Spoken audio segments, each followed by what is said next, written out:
Melanjutkan pembahasan kita berkaitan tentang fikih sholat, yang mana pembahasan kita telah sampai pada bagian yang ketujuh, yaitu pembatal-pembatal sholat.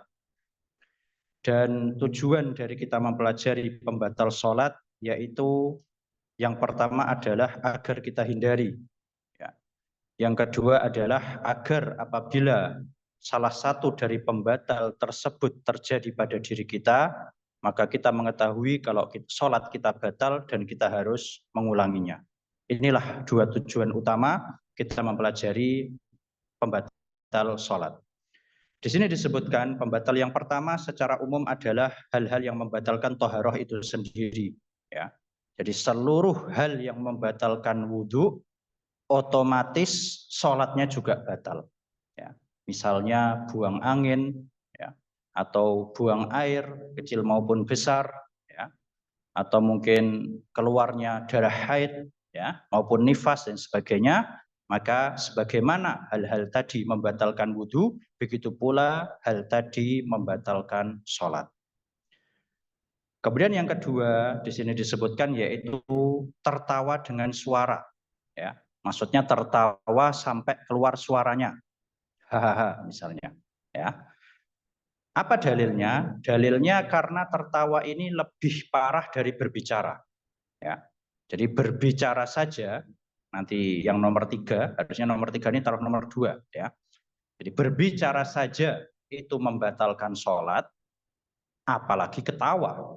Ya. Jadi karena ketawa lebih parah dari bicara, itu dalilnya.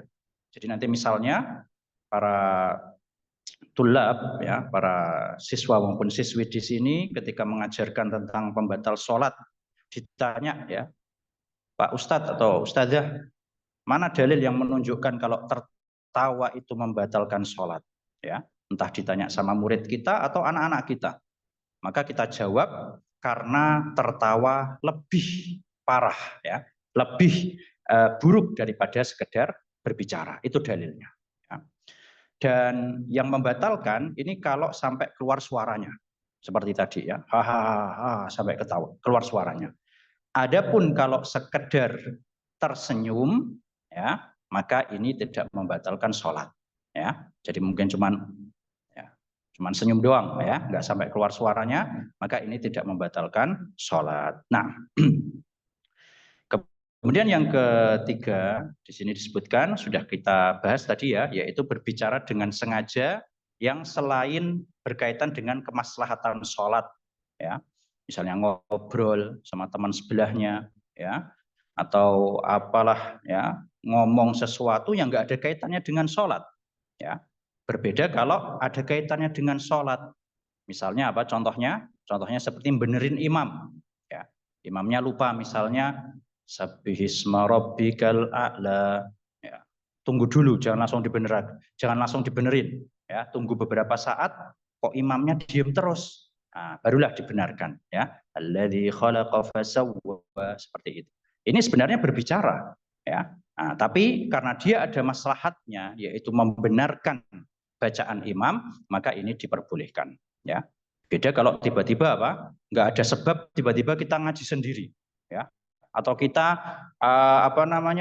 ngomong sendiri, zikir sendiri, padahal nggak ada sebab apapun. Ya, ini bisa membatalkan sholat. Nah, 4, ya, kita baca poin-poin pentingnya saja. Yaitu lewatnya wanita dewasa, keledai ataupun anjing hitam. Ya, ini adalah menurut mazhab Hanabilah. Adapun menurut mazhab jumhur ulama, kebanyakan ulama termasuk dalam hal ini adalah mazhab Syafi'iyah, maka ini tidak membatalkan. Hanya ya ada sedikit yang kurang lah dari sholat kita. Ya, jadi tidak sampai membatalkan, hanya ada sedikit yang kurang pada sholat kita. Ya. Insya Allah ini adalah pendapat yang lebih tepat, dan juga ini dikecualikan ketika kita berada di tempat-tempat yang ramai. Ya, misalnya kayak kita, semoga Allah mudahkan bisa ke Haramain, ya, Masjidil Haram atau Masjid Nabawi.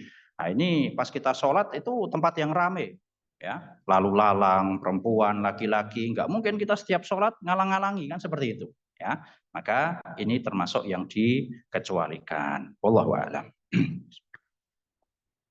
Kemudian selanjutnya yang kelima adalah membuka aurat dengan sengaja. Ya. Yang dimaksud membuka di sini termasuk membuka dengan sengaja ataupun kita tahu, ya, tapi kita tidak bisa menutupnya. Ini juga batal. Ya. Jadi kalau membuka dengan sengaja jelas ya, kita buka aurat sengaja. Atau kita tahu, waduh ini mohon maaf, celana saya bagian belakang kok sepertinya sobek, terbuka, terlihat auratnya, dan kita tahu. Dan saat itu juga kita tidak bisa menutupnya. Ya, maka ini juga batal. Ya, berbeda kalau misalnya hanya tersingkap, terus langsung kita tutup saat itu juga. Kita mampu untuk menutupnya. Ya, maka ini tidak membatalkan. Nah, jadi kalau misalnya apa namanya? Setelah sholat kita tahu, ternyata dari tadi aku sholat dengan pakaian yang tidak menutup aurat, ya, maka ini afdolnya, ya, alangkah baiknya sholatnya diulangi, ya, karena kita ketahui kemarin ketika belajar syarat-syarat sholat, di antara syarat sholat adalah apa? Menutup aurat. Nah, kemudian yang keenam adalah membelakangi kiblat, ya, dengan sengaja, ya, jadi apa namanya, misalnya kita lagi sholat, kemudian ada sesuatu yang mengalihkan perhatian kita, ya, terus kita dengan sengaja noleh. Nah, ini batal, ya. Jadi menoleh dalam sholat ada 3 macam. Yang pertama adalah menoleh menggunakan mata. Ya, kita lagi sholat ada yang lewat, terus kita lirak-lirik pakai mata kita. Ya, ini hukumnya adalah makruh, ya. Ya, kalau tanpa hajat hukumnya adalah makruh. Yang kedua adalah tolah-toleh pakai kepala kita. Ya, tolah-toleh, anak-anak kecil itu biasanya ya. Nah, ini juga hukumnya makruh tapi tidak sampai membatalkan sholat. Yang membatalkan sholat apa? Kalau sampai badan kita noleh. Ya, nah, ini sampai merubah kiblat ini berarti sudah apa namanya, geser dari kiblat. Ya, ini bisa membatalkan sholat. Nah, toib. Kemudian selanjutnya yang ketujuh adalah adanya najis pada diri orang yang sholat. Ya, ini juga ya sudah kita jelaskan.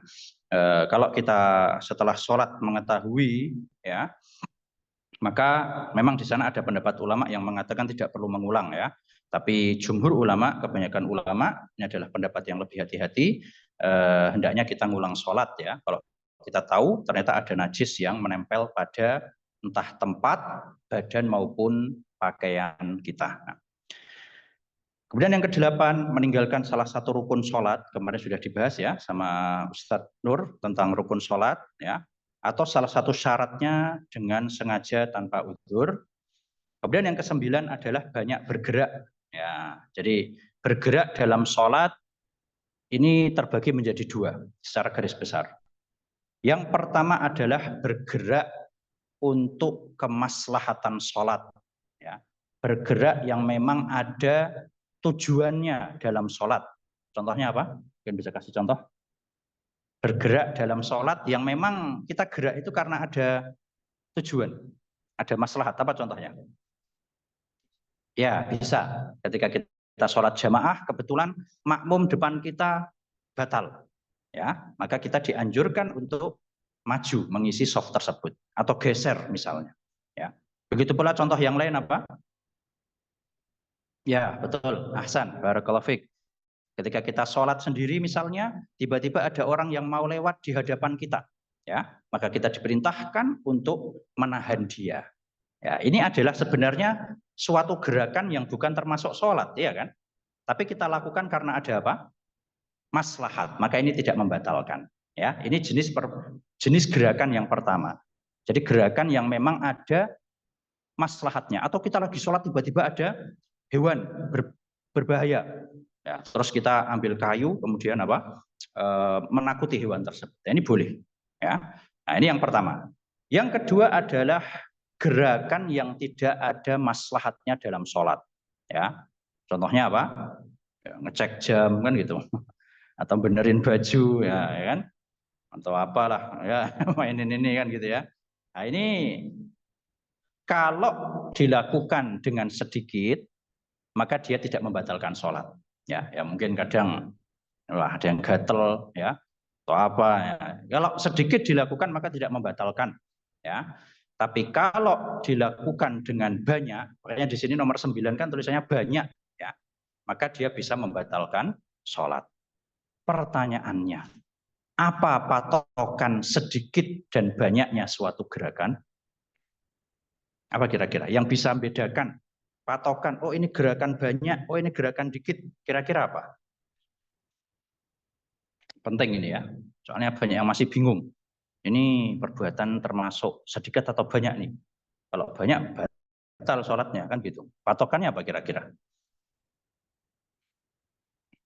Ada yang bilang kalau banyak itu lebih dari 3. Pernah dengar ya? Nah, ya. Akhirnya biar enggak 3, misalnya dia mau ada yang gatel ya. Nah, ini kan 1. Nah, garuk-garuknya berkali-kali. Jadinya sekali doang kan gitu ya. Nah, jadi wallahu alam, patokan yang insya Allah lebih tepat dalam hal ini yaitu adalah al-urfu atau al-adah. Apa itu al-adah? Ya, kebiasaan atau adat di tempat kita. Ya. Kita kasih contoh, misal sekarang kalau ada yang lagi sholat, kemudian tiba-tiba dia loncat ke samping. Itu menurut urf atau adat kita banyak atau sedikit itu loncat? Banyak, jelas ya. Patokannya apa? Patokan banyak atau sedikit?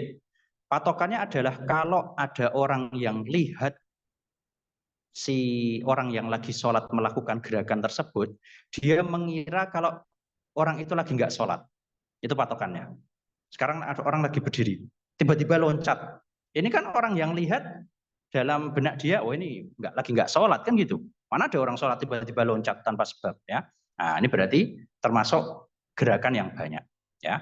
Adapun sekedar ya tadilah mungkin ada yang gatel atau apalah kacamatanya mungkin mengganggu dan sebagainya ya. Ini orang yang lihat itu masih bisa mengira kalau fulan lagi sholat, iya kan?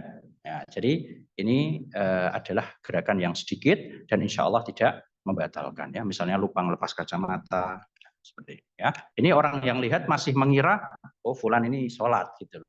Beda kalau tadi loncat, lari ya. Ini orang yang lihat sudah wah nggak sholat ini jelas ya. Ini patokan penting ya untuk membedakan mana gerakan yang banyak, mana gerakan yang sedikit. Baik, meskipun sebagian ulama seperti tadi mengatakan ada yang bilang juga patokannya adalah 3 ke atas. Nah, baik. Kemudian selanjutnya kita langsung ke nomor 13. Di antara pembatal yang lain adalah salam sebelum waktunya dengan sengaja. Ya, ini apa namanya? Terutama ketika sholat jamaah, ya, imamnya belum salam, makmumnya sudah salam duluan, ya. Atau imamnya baru salam ke kanan, makmumnya salam ke kanan, salam kirinya di luar masjid, ya, ngejar nasi kan seperti itu. Ya, ini batal juga ya. Maka jangan sampai kita kemudian salam sebelum waktunya. Kemudian yang terakhir, yang ke-15, membatalkan niat disebabkan ragu-ragu atau membulatkan niat untuk membatalkan. Ya, jadi kayak misalnya kita sholat, kemudian kita ragu nih, waduh ini sholat tak lanjutkan nggak ya? Keretanya keburu berangkat nih, pesawatnya keburu take off nih, ya ragu-ragu ya. Atau memang sudah niat untuk membatalkan ya, wah tak batalkan aja, habis ini aku mau batal. Tapi dia belum batal. Nah ini juga bisa membatalkan sholat. Wallahu a'lam. Kaum muslimin yang dirahmati Allah Azza wa Jalla. Kemudian selanjutnya kita masuk ke bagian yang ke-8 yaitu hal-hal yang dimakruhkan dalam sholat. Ya. Apa arti makruh?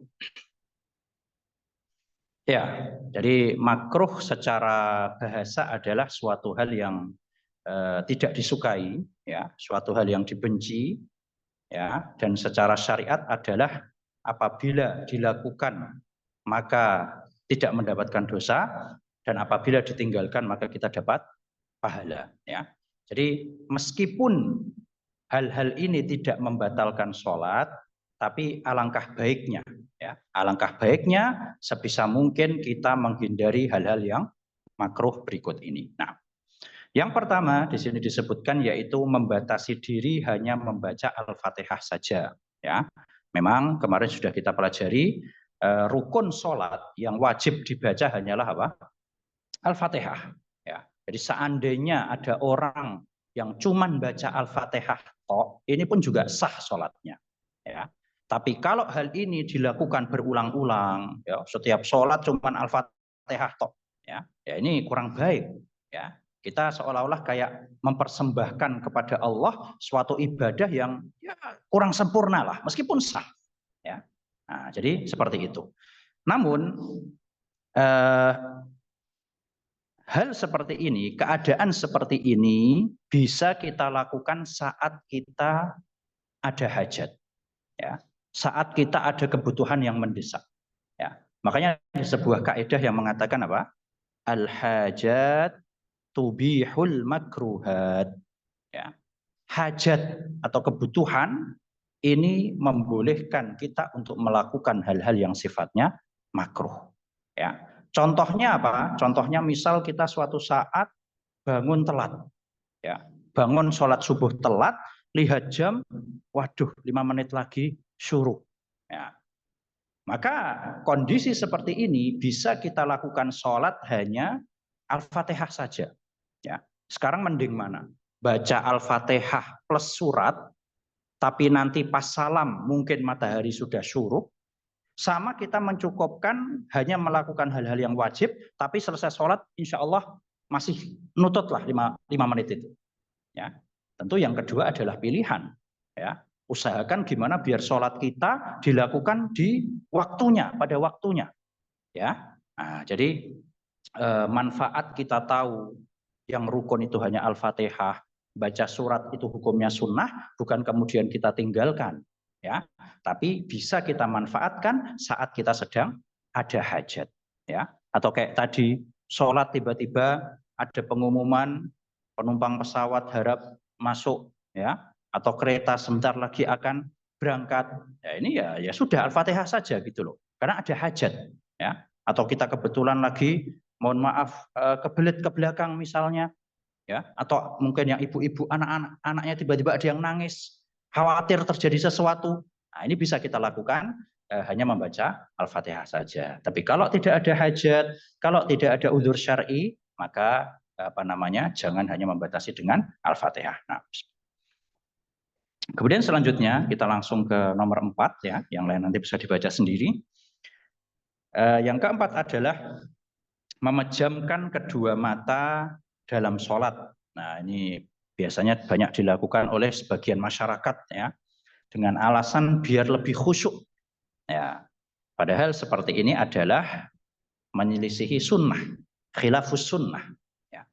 Apa dalilnya yang menunjukkan kalau memejamkan mata dalam sholat hukumnya makruh? Apa kira-kira?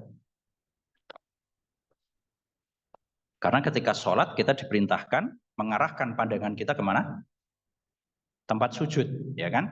Disebutkan bahwasanya dalam hadis Aisyah, Rasulullah SAW ketika sholat itu matanya ke tempat sujud.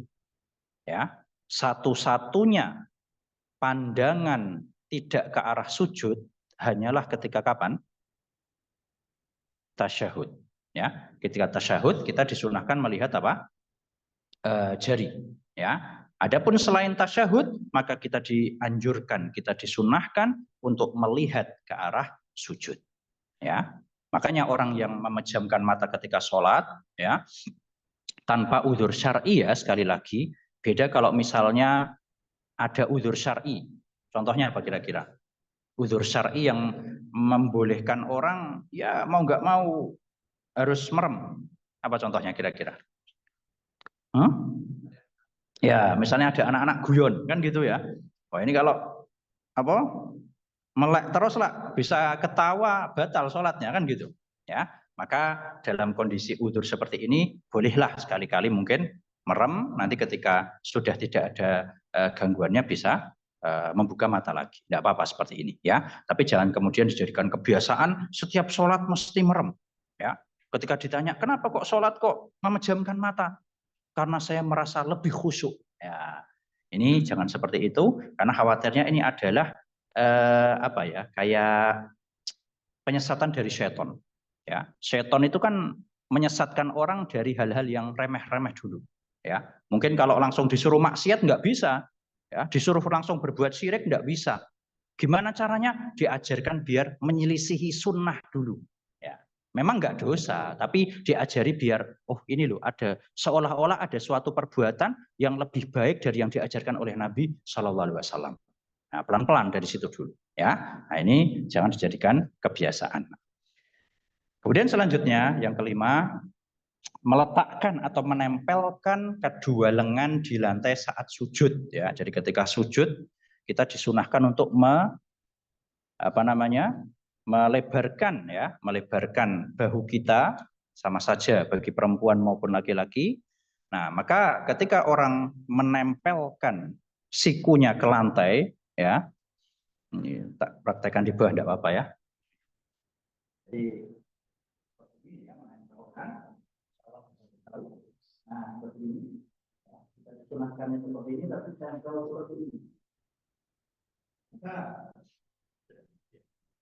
ini ya. Ini atau hukumnya menempel seperti ini. Yang disunahkan adalah melebar. Maka ini hukumnya adalah makruh. Apa alasannya? Alasannya karena itu seperti gerakannya anjing. Ya.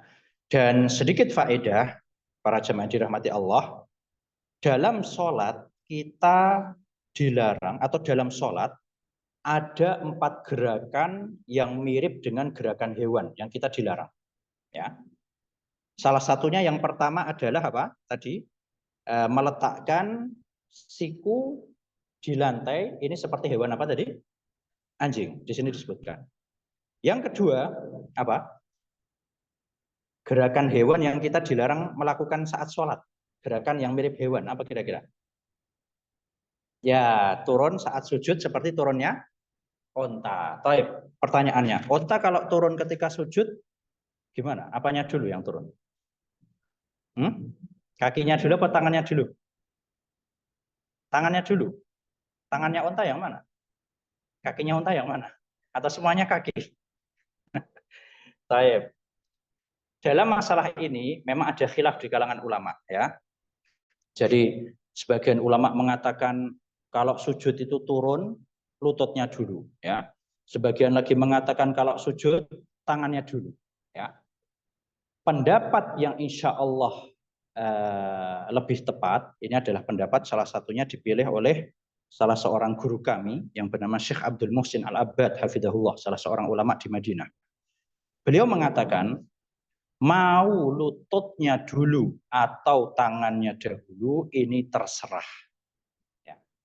Yang penting apa? Yang penting turunnya tidak seperti ini. Mungkin bisa disyutingkan, Van. Jadi menurut beliau turunnya unta yang dilarang dalam hadis adalah seperti ini. Misalnya kita ikuti aja. Allah. Nah, jadi langsung bruk. Nah, seperti itu. Dari tidak Allah. Nah, seperti sholatnya anak-anak biasanya ya. Inilah yang dilarang menurut dia. Jadi mau lututnya dahulu atau tangannya terlebih dahulu tidak apa-apa. Yang penting tidak langsung ambruk ya. Kayak kita lihat kasur itu loh. Nah, ini yang dilarang ya. Nah, jadi ini perbuatan yang kedua yang dilarang berkaitan dengan menyerupai hewan. Yang ketiga adalah apa? Yang ketiga adalah menoleh seperti menolehnya rubah. Ya, jadi pas salam itu Assalamualaikum warahmatullahi wabarakatuh. Nah, ya, ini juga dilarang dalam sholat. Jadi kurang lebih ada 4 ya. Jadi untuk yang anjing atau hewan buas tadi yang sujud sikunya diletakkan. Kemudian juga ada satu lagi yaitu duduk dengan meletakkan, mohon maaf, pantat di lantai. Ya, mungkin bisa sekali lagi, Afwan. Insya Allah semuanya tahu ya. Kurang lebih seperti ini.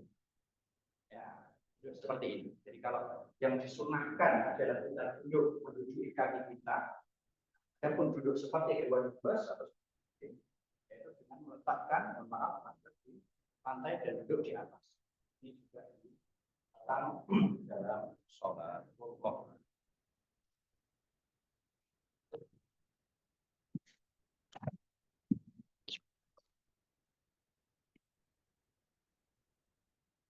Kemudian selanjutnya kita ke nomor 8 ya.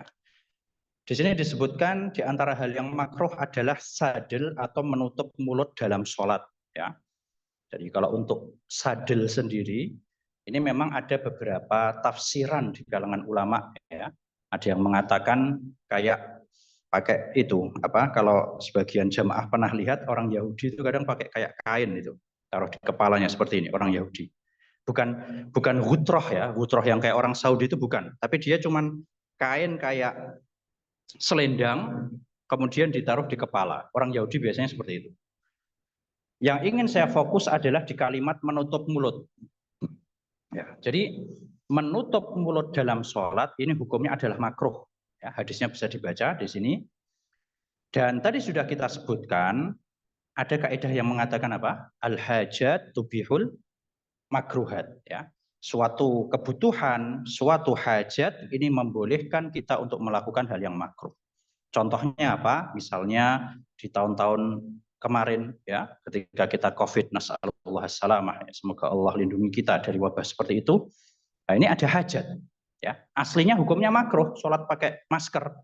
Tapi karena ada hajat, yaitu perintah dari pihak yang berwenang untuk kita sholat pakai masker ketika di masjid ya, atau misalnya ketika wanita yang dia biasa pakai cadar, yang menganggap wajah adalah aurat, kemudian ketika sholat di tempat yang terbuka, di situ ada laki-laki yang non mahram, nah ini adalah hajat ya. Maka kalau ada hajat seperti ini hukumnya tidaklah makruh. Nah, kemudian yang selanjutnya langsung ke yang ke-10 ya, atau sebelumnya yang ke-9, yaitu mendahului imam ya. Kaum muslimin yang dirahmati Allah Azza wa Jalla, makmum berkaitan dengan mengikuti imam atau gerakan makmum kepada imamnya itu ada 3 macam ya. Jadi jenis gerakan makmum terhadap imamnya ada 3. Yang pertama adalah al-musabaqah. Musabaqah ini berarti mendahului imam ya. Jadi imamnya belum rukuk, dia sudah rukuk dulu. Imamnya mau rukuk, dia iktidal. Nah, ini hukumnya adalah makruh ya. Bahkan sebagian ulama ada yang mengatakan bisa batal sholatnya. Yang kedua adalah al-muwafaqah. Al-muwafaqah ini persis benar-benar bareng imam. Ya, jadi dia mungkin jiwanya jiwa atlet ya. Jadi enggak minimal harus nyamai kan gitu ya. Enggak mau ketinggalan. Pokoknya imamnya Allah, itu langsung diikuti Allahu Akbar. Ya, ini hukumnya meskipun tidak membatalkan sholat, tapi dia tidak sunnah ya. Ini tidak sunnah ya. Dan yang terakhir adalah al-mutaba'ah, yaitu mengikuti imam. Inilah yang sunnah ya. Pertanyaannya, apa patokan seseorang dikatakan mengikuti imam? Patokan yang insya Allah lebih tepat, wallahu a'lam, disebutkan oleh sebagian ulama, yaitu seorang makmum tidak bergerak ke rukun yang selanjutnya sebelum imam selesai dari mengucapkan Allahu Akbar. Ya. Nah, jadi misal imamnya mau rukuk, Allahu Akbar. Roknya selesai, barulah si makmum rukuk, Allahu Akbar. Inilah yang dikatakan mutaba'ah atau mengikuti imam. Ya. Nah, kadang kita dapati sebagian makmum seperti tadi. Ya. Kalau enggak pas ya mendahului. Ya. Nah, ini kurang tepat. Ya. Jadi usahakan kita mengikuti imam setelah imam selesai dari mengucapkan takbirnya Allahu Akbar. Kecuali adalah ketika sujud. Ya. Ketika sujud ini kita boleh, atau ketika sujud ini ada 2 keadaan. Kalau kita sholatnya di belakang imam pas dan tahu imamnya itu sudah sujud, ya benar-benar sudah sujud, meskipun dia belum selesai bertakbir, ini diperbolehkan bagi kita sebagai makmum untuk mulai sujud. Yang penting imamnya sudah sujud. Atau kalau kita sholatnya tidak di belakang imam, maka patokannya seperti tadi, yaitu apa? Kita sujud setelah imam apa? Selesai dari takbirnya, ya. Jadi jangan buru-buru, kita dengarkan imam bertakbir, setelah itu baru kita sujud. Nah, dan ada jenis keempat, sebenarnya ada jenis keempat, satu lagi yaitu apa ya? At-takhir, ya. Terlambat, ya. Jadi benar-benar terlambat. Ini biasanya kita dapati apa? Paling umum ketika apa? Rata-rata. Ya, tarawih ini salah imamnya karena cepat ya. Kalau sholat normal, rata-rata makmum telat banget itu pas apa? Sujud. Ya kan? Kadang kita sudah berdiri masih ada makmum yang sujud. Atau tasyahud, ya. Ada sebagian makmum yang sujud. Pas ditanya, kenapa kok nggak langsung bangkit? Apa alasannya? Berdoa, kan gitu ya. Nah, jadi Ustadz kan katanya sujud adalah waktu mustajab berdoa. Saya mau manfaatkan untuk berdoa. Loh, ini imamnya sudah bangkit dari tadi. Ya. Jadi lebih penting adalah mengikuti imam. Ya. Mengikuti imam ini adalah suatu hal yang diperintahkan. Adapun berdoa ini hukumnya adalah sunnah, ya. Jangan sampai kemudian karena alasan berdoa sujudnya kita ketinggalan dari imamnya. Ini sering atau sebagian masyarakat kita dapati seperti itu. Nah, kemudian yang ke-10 adalah menjalin jari jemari. Ini juga makruh, ya. Dan makruhnya menjalin jari jemari ini apabila dilakukan saat sholat ataupun sebelum sholat. Ini yang makruh, ya. Jadi misal nih kita berangkat dari rumah ke masjid sambil seperti ini, ya, letik-letik gitu ya. Nah, ini hukumnya makruh, ya. Atau ketika sholat, ya, lagi berdiri mendengarkan imam, wah sambil menjalin jari jemari. Nah, ini juga hukumnya makruh. Kalau ketika sholat jelas, ya. Tapi kenapa kok sebelum sholat juga hukumnya makruh? Jawabannya adalah karena orang yang dalam keadaan menuju atau menunggu sholat, ini hukumnya seolah-olah dia sedang sholat. Ya. Makanya kalau kita baca adab menuju masjid, ini kita diperintahkan untuk khusyuk, kita diperintahkan untuk tenang, ya, diperintahkan untuk sakinah, jangan buru-buru, ya. Karena ibaratnya kita seolah-olah lagi sholat gitu loh. Ya, maka sebagaimana di dalam sholat kita dimakruhkan untuk menjalin jari jemari, begitu pula ketika sebelum sholat. Nah, kemudian yang selanjutnya, yang ke-11, yaitu adalah menahan atau memegangi rambut dan kain. Ya, ini kata para ulama, kalau berkaitan dengan menahan rambut, ya, rambutnya panjang terus diikat gitu ya, ini hukumnya khusus untuk laki-laki. Ya, adapun untuk perempuan maka tidak mengapa mereka mengikat rambutnya ketika sholat karena alasan mereka, alasan para ulama, kalau hukum ini kita umumkan untuk perempuan juga, ini akan kasihan mereka. Ya, ketika sujud nanti rambutnya akan berantakan. Ya, bahkan mungkin sebagian bisa keluar dari mukenanya dan sebagainya. Jadi hukum ini hanya khusus bagi laki-laki saja. Adapun untuk menahan kain di sini maksudnya adalah melipat, ya. Misalnya kita bajunya lengan panjang, terus kita sholat dalam keadaan dilipat bajunya seperti ini. Atau celananya panjang, ya, dalam rangka biar tidak isbal, dilipat celananya. Nah, ini juga masuk ke dalam hadis ini. Wallahu a'lam. Kemudian yang selanjutnya, yang ke-12, ya.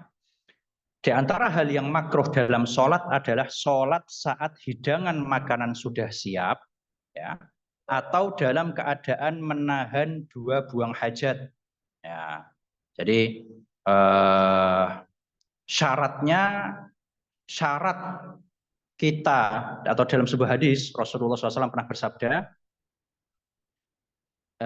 idza la salata bihadratil asya, ya, La salata bihadrati al-asya.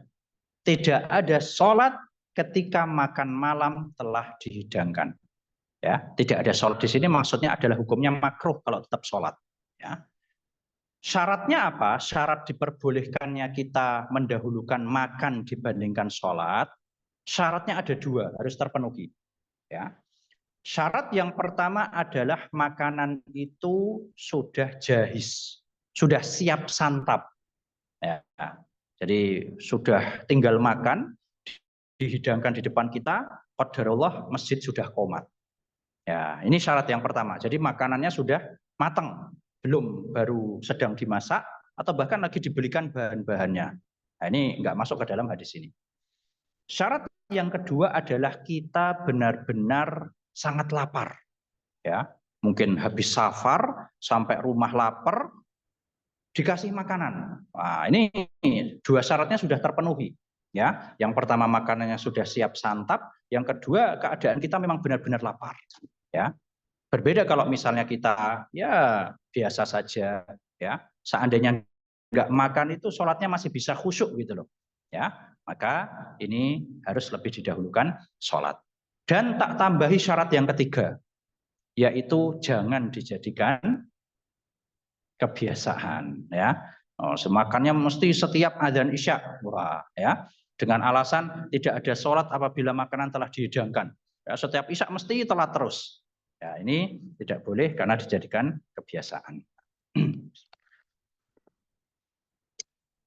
Kemudian menahan buang hajat, ini juga sudah ya termasuk dalam hal ini. Taib. Kemudian setelah kita selesai membahas beberapa hal yang berkaitan dengan hal-hal yang dimakruhkan, kita masuk ke bagian yang ke-9, yaitu hukum orang yang meninggalkan sholat. Ya, insya Allah kalau peserta di sini insya Allah tidak ada ya. Peserta yang ikut daurah ini insya Allah orangnya nggak ada yang meninggalkan sholat dengan sengaja. Insya Allah saya husnuzon 99% tidak ada insya Allah.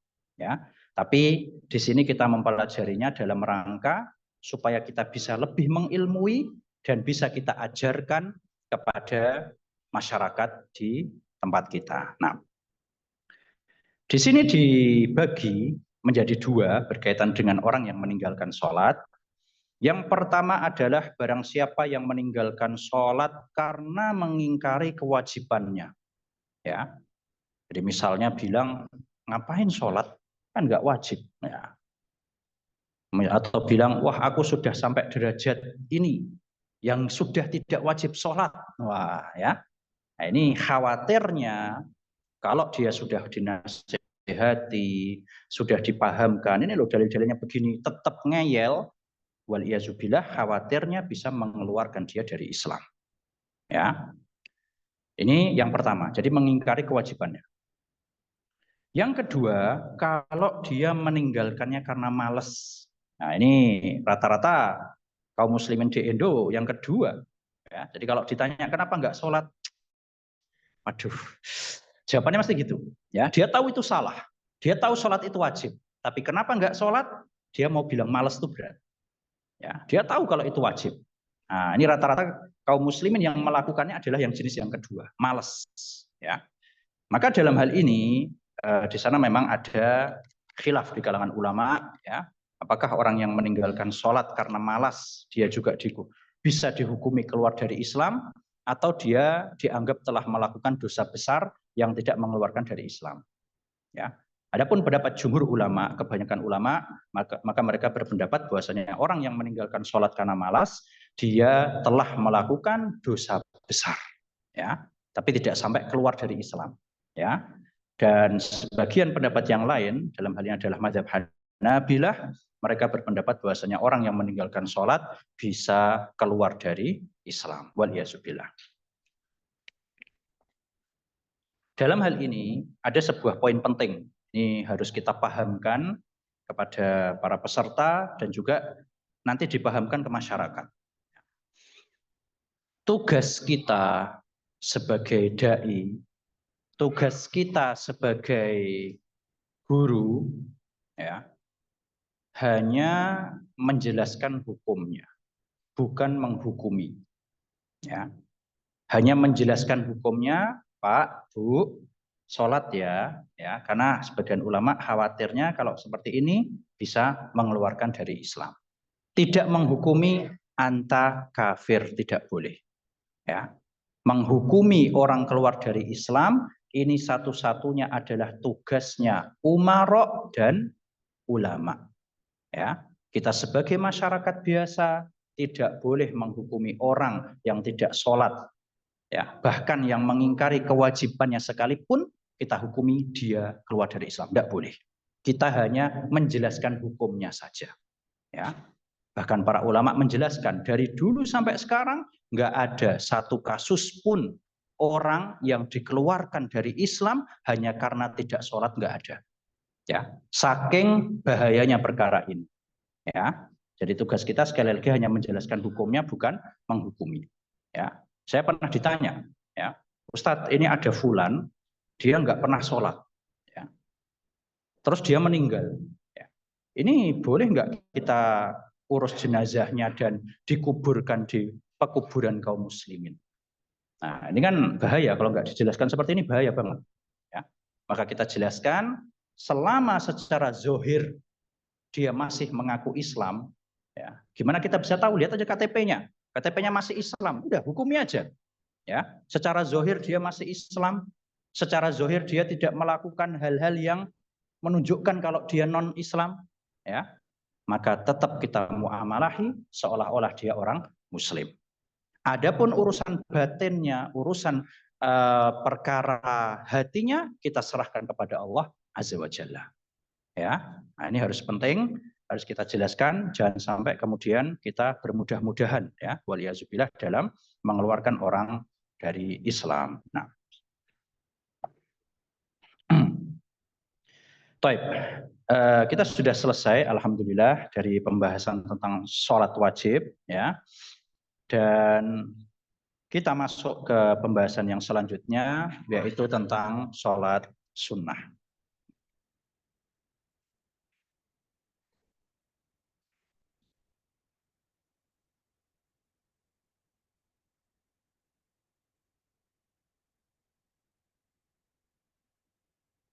Taib.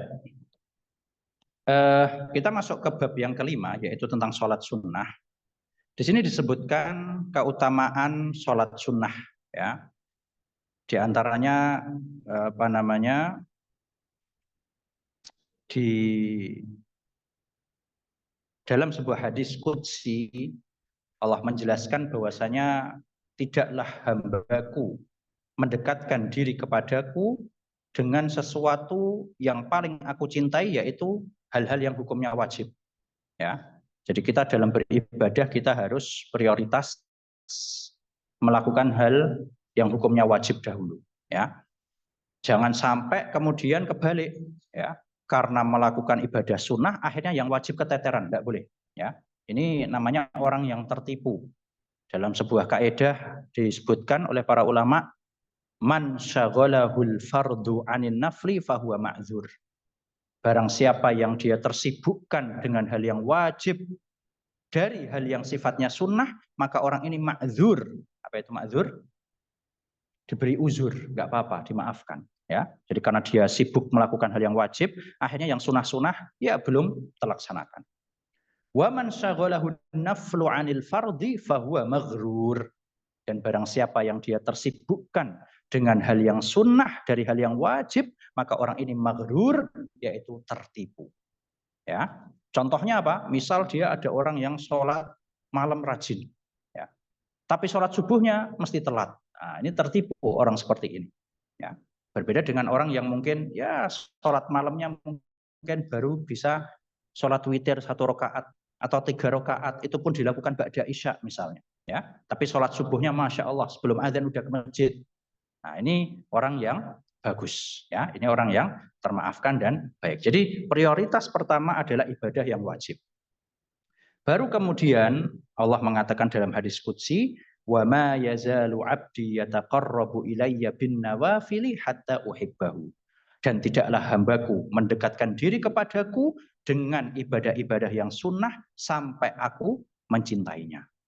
Ya, dari hadis ini dapat kita simpulkan bahwasanya ibadah sunnah salah satu manfaatnya bisa mendatangkan apa? Kecintaan dari Allah Azza wa Jalla. Ustadz, emang apa sih manfaatnya Allah cinta ke kita? Nah, manfaatnya disebutkan di lanjutan hadisnya. Ya, di lanjutan hadisnya disebutkan, apabila aku sudah mencintai hambaku, maka aku akan menjadi penglihatannya. Ya, maksudnya bukan Allah jadi matanya, bukan. Tapi maksudnya Allah akan arahkan, Allah akan jaga penglihatannya dari melihat hal-hal yang diharamkan. Begitu pula aku akan menjadi pendengarannya. Maksudnya Allah akan jaga dari mendengar hal-hal yang haram. Begitu pula aku akan menjadi tangan dan kakinya. Tangannya akan diarahkan untuk melakukan hal-hal yang bermanfaat. Begitu pula kakinya hanya akan melangkah menuju tempat-tempat yang positif. Di akhir hadis Allah mengatakan, dan apabila dia meminta kepadaku, maka pasti aku beri.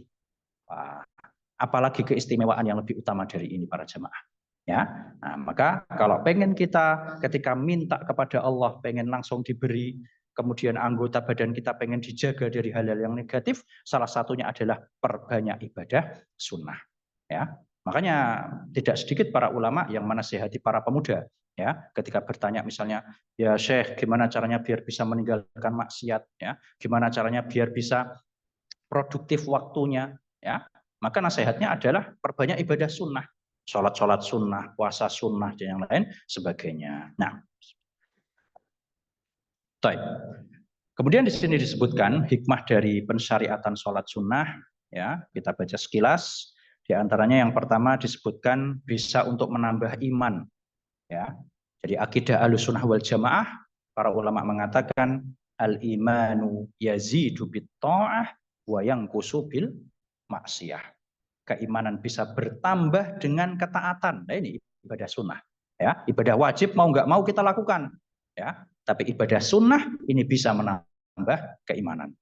Kemudian yang kedua adalah bisa menaikkan derajatnya melalui sholat sunnah tersebut. Ya, dan yang terakhir, agar ibadah wajibnya bisa disempurnakan dan ditambal pada hari kiamat. Ya, sebagaimana dalam hadis disebutkan bahwasanya hal pertama, amalan pertama yang akan dilihat dari seorang muslim adalah sholatnya. Ya, kata para ulama, ini mencakup akhirat dan dunia. Jadi kalau di akhirat Allah lihat yang pertama itu sholatnya gimana, di dunia kita bisa nilai orang dari bagaimana sholatnya juga. Ya, apabila sholatnya baik, apabila sholatnya sempurna, ya, maka Allah akan lancarkan hisab tersebut. Dan apabila tidak, maka Allah akan melihat apakah si hamba tersebut punya amalan sunnah atau tidak. Ya, nah ini sholat wajibnya sudah banyak yang kurang, nggak pernah sholat sunnah lagi. Ya, sholat wajibnya mesti masbuk, ya, dah gitu nggak pernah sholat sunnah lagi. Nah ini kan gimana nanti yang dilihat sama Allah apanya kan seperti itu. Ya, nah. Para jemaah dirahmati Allah Azza wa Jalla. Kemudian selanjutnya berkaitan dengan pembagian sholat sunnah. Kita masuk ke bagian yang kedua. Di sini disebutkan sholat sunnah terbagi menjadi dua. Yang pertama adalah sholat yang terikat dengan waktu-waktu tertentu. Atau istilahnya para ulama, zawatul asbab. Sholat-sholat yang ada sebabnya. Ya, contohnya seperti sholat sunnah rawatib. Sholat sunnah rawatib sebabnya apa? Ya, sebabnya karena ada sholat wajibnya itu. Ya, jadi entah sebagai pembuka atau sebagai penutupnya. Ya, nah, seperti itu. Kemudian juga contoh yang lain seperti sholat witir. Ya, sebabnya ya karena masuk waktu malam. Ya, jadi nggak bisa kemudian orang sholat witir sekarang nggak bisa. Ya, ini yang dimaksud dengan sholat-sholat yang ada sebabnya, yang terikat dengan waktu-waktu tertentu. Kemudian sholat duha, ya, sholat gerhana dan yang lain sebagainya. Yang kedua adalah sholat yang tidak terikat dengan waktu-waktu tertentu atau istilahnya adalah sholat sunnah mutlak. Ya, jadi mau kapanpun kita lakukan ini diperbolehkan. Dan berkaitan dengan sholat sunnah mutlak, jadi dia boleh di paragraf terakhir, coba perhatikan paragraf terakhir. Adapun bagian yang kedua yaitu sholat sunnah mutlak. maka dia disyariatkan di seluruh malam dan siang hari. Ya, jadi kalau sholat sunnah mutlak di siang hari ya sholat sunnah biasa yang kita lakukan. Kalau sholat sunnah mutlak di malam hari ya namanya sholat malam, itu namanya sholat sunnah mutlak. Ya, waktunya adalah dimulai dari setelah maghrib. Ya, nah ini banyak yang belum tahu ya para jamaah. Kalau sholat malam ini waktunya dimulai dari ba'da maghrib. Ya, karena sholat malam ini ibaratnya kayak sholat sunnah mutlak di malam hari. Tapi kalau sholat witir maka dimulainya kapan? Setelah sholat isya. Ya, ini bedanya sholat malam dengan sholat witir. Nah, adapun sholat sunnah mutlak, maka ini disyariatkan di seluruh malam dan siang hari selain waktu-waktu larangan. Nah, nanti insya Allah kita jelaskan waktu larangan itu kapan saja. Ini adalah waktu-waktu yang kita nggak boleh sholat sunnah mutlak. Nah, dan sholat malam lebih utama daripada sholat siang. Ya, jadi sholat sunnah yang dilakukan di malam hari ini lebih afdol dari sholat sunnah yang dilakukan di siang hari. Apa dalilnya para jamaah? Apa dalil yang menunjukkan kalau sholat sunnah di malam hari lebih afdol dari siang hari?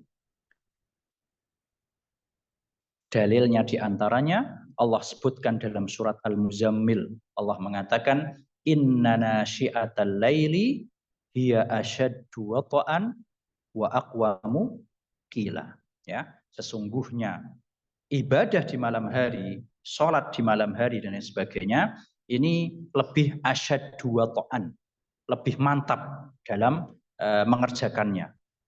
Wa aqwamu qila, dan lebih bacaannya itu lebih mantap.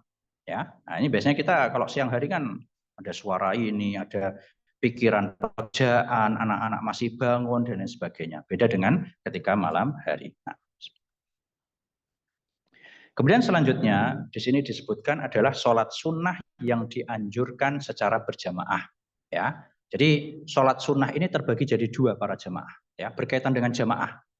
Yang pertama adalah sholat sunnah yang dianjurkan afdol untuk dilakukan secara berjamaah. Ya, contohnya apa? Di sini disebutkan kayak sholat taraweh. Sholat taraweh itu adalah sholat malam yang dilakukan saat apa? Bulan Ramadan. Ya, jadi sholat malam ini sebenarnya afdolnya sendiri, ya, tidak berjamaah. Kecuali yang dilakukan saat Ramadan atau istilahnya adalah sholat taraweh, maka ini afdolnya adalah berjamaah. Begitu pula sholat istisqa, sholat minta hujan, dan sholat kusuf, gerhana, ini afdolnya berjamaah. Selain ini, ya, sholat duha, sholat malam di bulan-bulan biasa, kemudian sholat tahiyatul masjid, ya, maka ini adalah sholat sunnah yang afdolnya dilakukan sendirian. Ya. Gimana kalau dilakukan secara berjamaah? Maka jawabannya boleh. Ya, hukumnya boleh, tapi dia tidak afdol. Ya. Misal, contohnya kita sebagai guru mau ngajari anak-anak kecil untuk sholat duha. Ya, anak-anak kecil suruh sholat ya belum bisa. Maka kita ajak, ayo kita sholat duha berjamaah, boleh sekali-kali. Ya, atau mungkin sebagai orang tua di rumah pengen membiasakan keluarganya untuk sholat malam.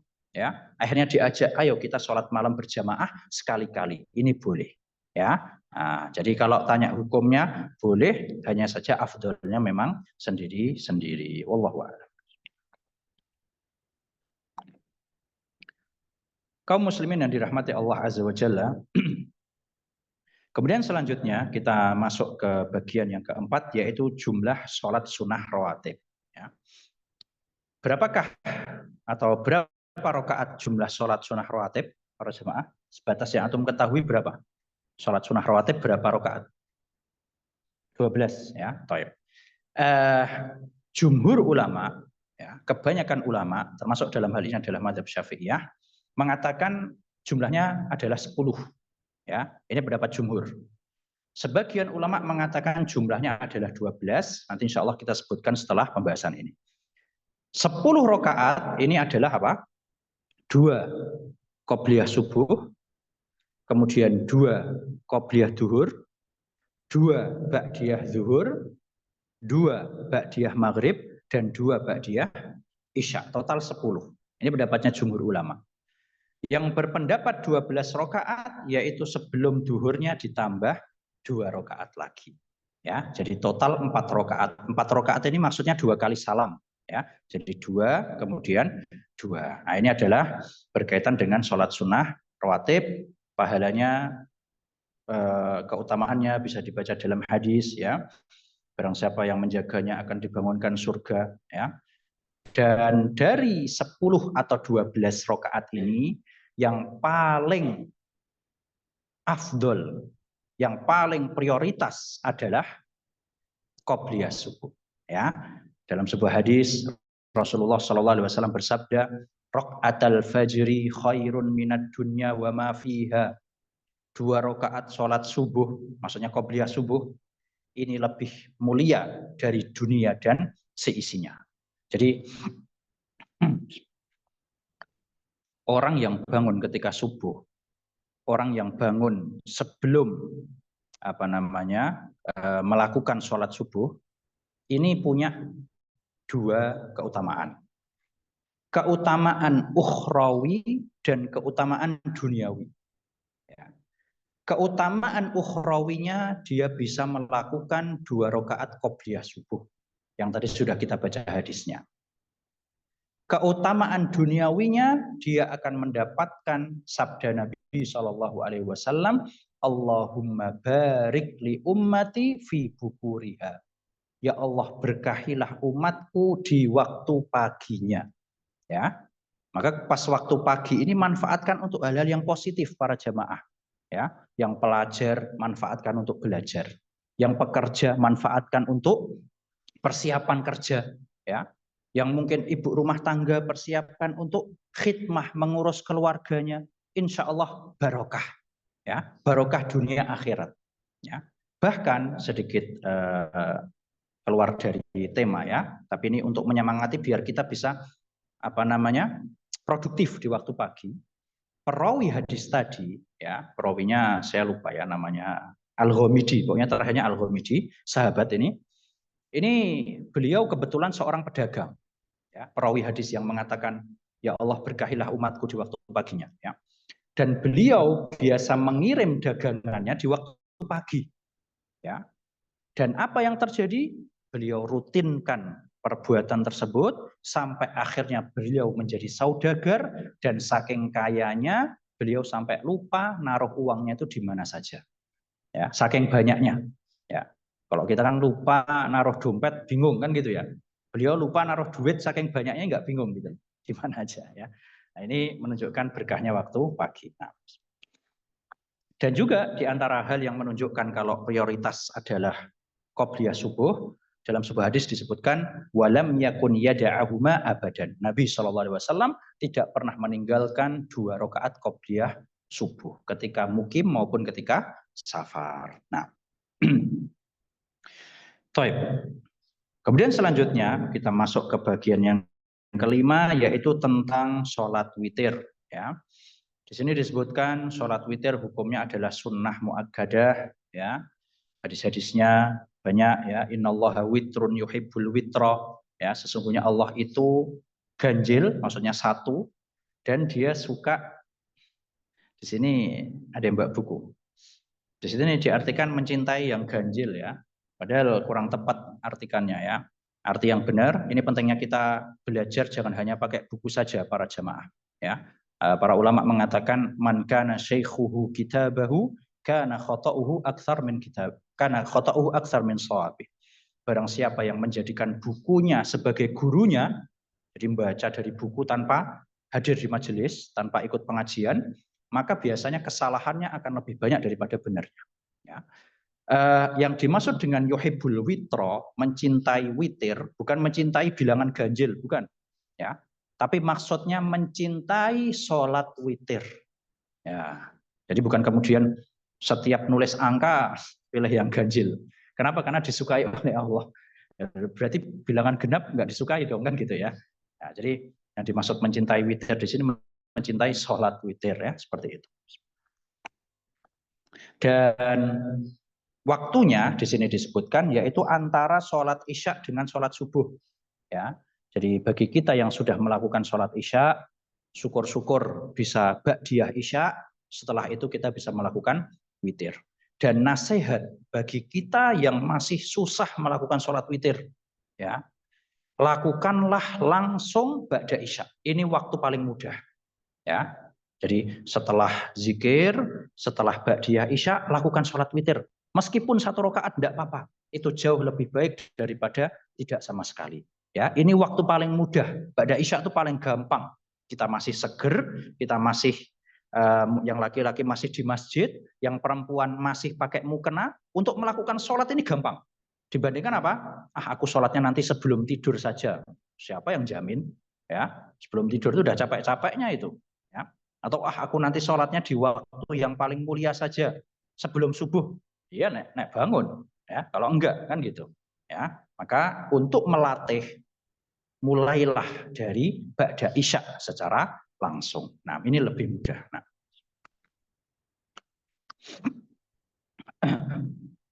Kemudian kita langsung ke bagian yang keenam, yaitu tata cara sholat witir dan jumlah rokaatnya. Ya.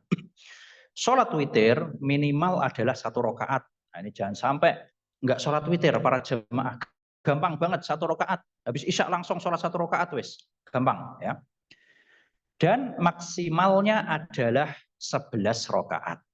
Ya, jadi sholat witir minimal 1, maksimal 11. Nah,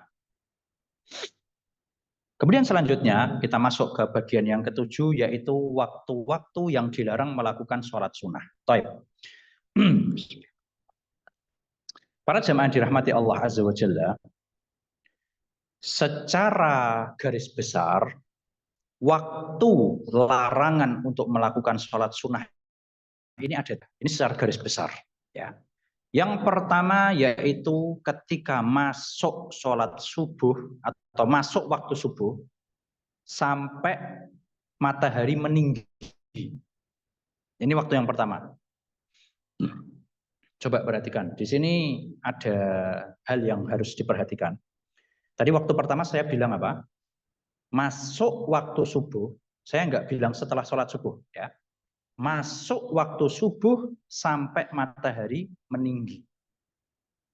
Apa yang dapat para jamaah simpulkan ketika saya bilang waktu larangan untuk sholat yang pertama adalah pas masuk waktu sholat subuh? Berarti boleh nggak sholat sunnah ketika masuk waktu sholat subuh? Nggak boleh kan? Nggak boleh. Kecuali 1 tok, yaitu sholat qobliyah. Itu saja. Ya. Satu-satunya sholat sunnah yang boleh kita lakukan sebelum melakukan sholat subuh hanya sholat qobliyah subuh. Ya. Maka jangan sampai kemudian misalnya ada jamaah yang misalnya ke masjid, ya, kemudian sholat qobliyah subuh sekalian diniatkan tahiyatul masjid, lihat, waduh, qomatnya masih lama nih, qomatnya masih 20 menit subuh kan gitu. Wah, tak manfaatkan buat sholat sunnah, enggak boleh. Ya. Atau mungkin suatu saat kita dimudahkan bisa ke Haramain, ya. Allahumma amin, ya. Kemudian nunggu azan. Wah, ini sholat di Masjidil Haram 1 kali sholat setara berapa? 100.000, Masya Allah. Wah, ini eman-eman banget nih kalau nggak dimanfaatkan buat sholat. Tak manfaatkan. Sholat qobliyahnya sudah, alhamdulillah. Nunggu sampai qomat ada 20 menit. Tak manfaatkan buat sholat sunnah mutlak. Tidak boleh. Ya. Satu-satunya sholat sunnah yang boleh dilakukan sebelum sholat subuh hanyalah qobliyah subuh. Ya. Bahkan saking ketatnya perkara ini para jemaah, sebagian ulama mengatakan barang siapa yang sudah sholat qobliyah di rumah, kan afdolnya sholat sunnah di rumah ya. Kemudian dia mau ke masjid, dia diperbolehkan langsung duduk tanpa tahiyatul masjid. Saking ketatnya. Ya, jadi boleh mau tahiyatul masjid silahkan, tapi duduk pun juga tidak masalah. Ya, khusus untuk subuh. Ya, karena tadi kalau kita baca apa namanya hadisnya sebenarnya ada, cuman sebiar untuk meringkas waktu saya katakan waktu pertama apa? Dimulai dari kapan? Apanya? Subuh. Masuk ya, masuk waktu subuh ya, bukan setelah sholat subuh. masuk waktu subuh sampai matahari meninggi. Ya, mungkin ada yang tanya, Ustadz, matahari meninggi itu berapa menit? Berapa menit para jemaah? Kira-kira setelah syuruk berapa menit? Jadi saya nukilkan dari pendapatnya Syekh Utsaimin rahimahullah. Menurut beliau sudah boleh dimulai dari 5 menit sebenarnya. Ya, jadi matahari terbit, kita tunggu 5 menit, ini sebenarnya sudah boleh sholat duha atau sholat isyraq istilah kita. Atau kalau mau lebih hati-hati, tunggu 10 menit. Ya. Dan yang paling afdol 15 menit. Ini sudah insya Allah dipastikan mataharinya benar-benar sudah keluar dari waktu terlarang. Ya. Jadi kalau memang benar-benar kita waktunya panjang, nggak buru-buru, tunggulah 15 menit. Ini paling afdol. Ya. Agak buru-buru ya 10 menit lah. Buru-buru banget ya duduk sebentar 5 menit habis itu sholat. Ya. Nah, ini berkaitan dengan meningginya matahari. Waktu yang ketiga atau waktu yang kedua, tadi kita masih secara garis besar ya, sebelum kita rincikan. Waktu yang kedua adalah ketika matahari tegak di atas kepala. Ya. Jadi kalau kita menitkan kurang lebih 3 sampai 2 menit sebelum zuhur. Sebentar loh, itu sebentar. Waktunya itu bentar banget ya. Jadi jangan sholat kalau azan zuhurnya itu tinggal ya 3 sampai 2 menit. Mending tunggu sebentar. Ya, misalnya kita masuk masjid, 3 menit lagi azan, mending nggak usah sholat. Ya, tunggu, mungkin berdiri, mau duduk juga nggak apa-apa, tapi ya kehilangan fadilah sholat tahiyatul masjid ya. Tunggu sampai adzan zuhur, barulah kita sholat ya. Jadi 3 sampai 2 menit sebelum masuk zuhur. Patokannya apa? Kalau kita berdiri di matahari apa? Bayangannya nggak ada bayangannya ya. Jadi itu patokan waktu yang terlarang. Waktu yang terakhir, yang ketiga, yaitu setelah sholat asar. Nah, ini bedanya sama subuh.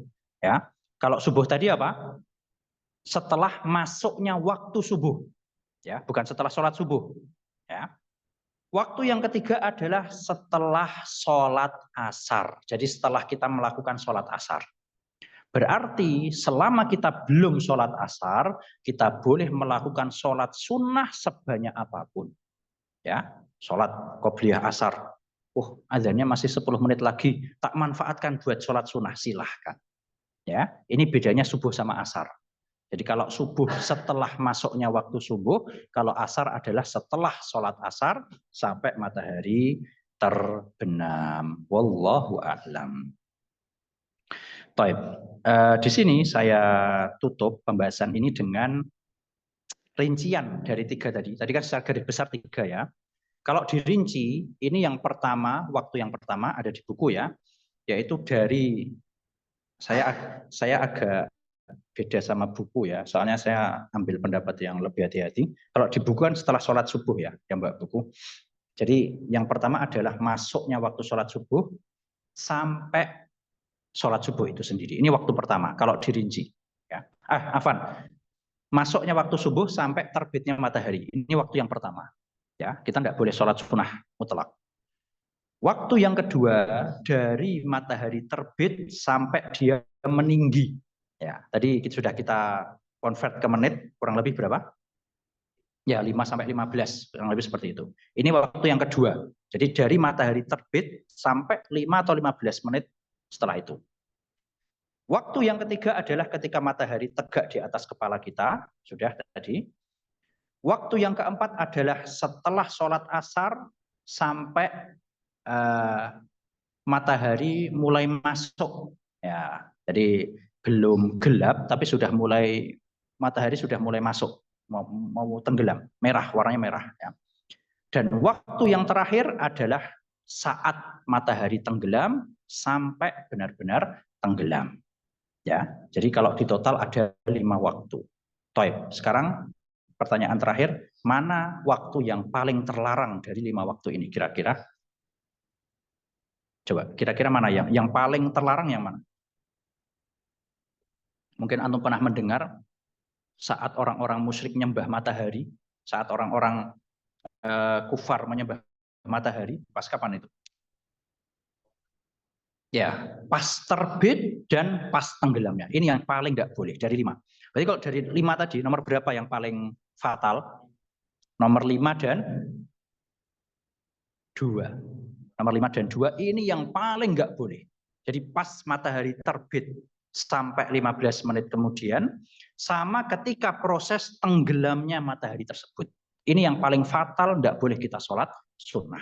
Karena 2 waktu itu adalah waktu peribadahannya orang musyrik. Ya, wallahu a'lam. Demikian yang dapat disampaikan pada pembahasan kali ini. Kurang lebihnya mohon maaf. Mana Ustadz Rifkinya? Maafi? Oh, antum ya. Baik, kita lanjutkan ke sesi tanya jawab jika ada yang belum jelas. Tafadhol.